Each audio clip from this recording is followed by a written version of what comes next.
নমস্কার, কেমন আছেন সবাই? আজকের বিষয় বৈষ্ণব কারা। আমাদের ভারতে যে তত্ত্ববিচার আছে, এখানে দেখা যায় যে শৈব আছে, বৈষ্ণব আছে, সৌরধারা আছে, এরকম 6টা ধারা আছে। তো এই যে বৈষ্ণব ভাগটা আছে, এখানে বৈষ্ণব আমরা সবাই, এবং সবাই শৈব। শুধু কপালে তিলকটা এক একজন এক এক রকমভাবে কাটে। ওটা তাদের একটা চিহ্নের ব্যাপার যে আমি অমুক সম্প্রদায়ের। কিন্তু ধর্ম সেই একটাই, যিনি শিব তিনিই বিষ্ণু। অর্থাৎ ব্রহ্মা, বিষ্ণু আর মহেশ্বর এ সবটাই এক।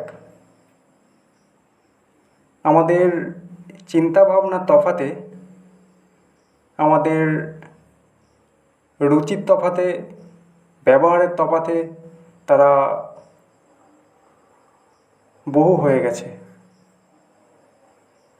আমরা বাজার থেকে কোনো প্রিয় খাবার নিয়ে এলে সেটা আপনার প্রিয় হতে পারে,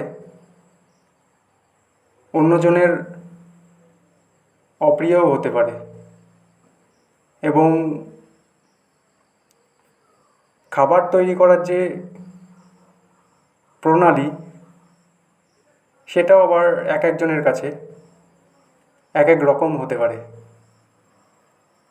কেউ শুধু সিদ্ধ খেতে ভালোবাসেন, কেউ বেশি মশলা ভালোবাসেন, সেটা ব্যক্তিগত রুচির ব্যাপার। কিন্তু জিনিসটা সেই একই, অর্থাৎ খাদ্য। তো আজকে এই বৈষ্ণব কারা, স্বল্প কথায় বলবো, এই সমস্ত বিশ্বের উপকার করতে যিনি নিজের কুশলতার পরিচয় দেন, অপরের মঙ্গলকে যিনি মঙ্গল বলে মনে করেন, এবং যার চিত্তে সকলের কল্যাণ কামনা থাকে বা বাস করে, তিনিই বৈষ্ণব নামে প্রসিদ্ধি লাভ করেন। যিনি পাথর, ধন সম্পত্তি এবং মাটির ঢেলার এদের মধ্যে কোনো পার্থক্য দেখেন না।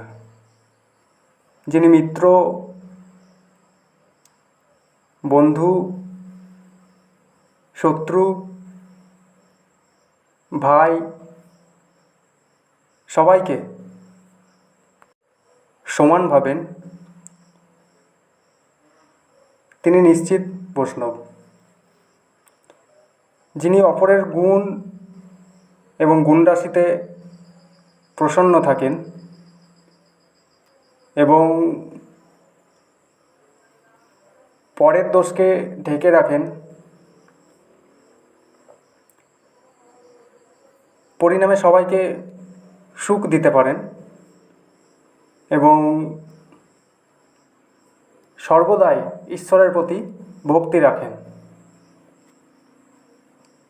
তিনিই বৈষ্ণব। যার মধ্যে অহংকার নেই, যিনি শুদ্ধ চিত্ত, তিনিই বৈষ্ণব। তো এক কথায় বলা যায়,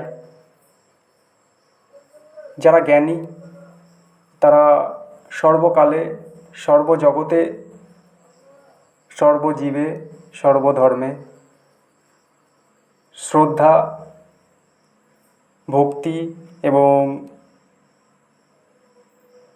আন্তরিকতার অধিকারী ও পূজ্য।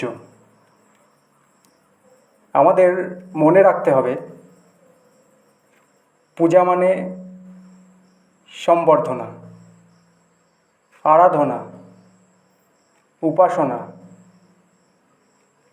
এটা মনে রাখতে হবে। পূজা বলতে সম্বর্ধনা, অর্থাৎ কোনো জিনিসকে নিয়ে তার গুণাবলীকে এগিয়ে নিয়ে যাওয়া এবং সেটা প্রচার করা, কীর্তন করা ইত্যাদি হচ্ছে পূজা। তো আজকে আমরা এই ভিডিওর মাধ্যমে জানলাম বৈষ্ণব কারা। আজকের ভিডিও এখানেই শেষ করছি। ভিডিও যদি ভালো লাগে অবশ্যই সাবস্ক্রাইব করবেন। সবাই ভালো থাকবেন, সুস্থ থাকবেন। নমস্কার।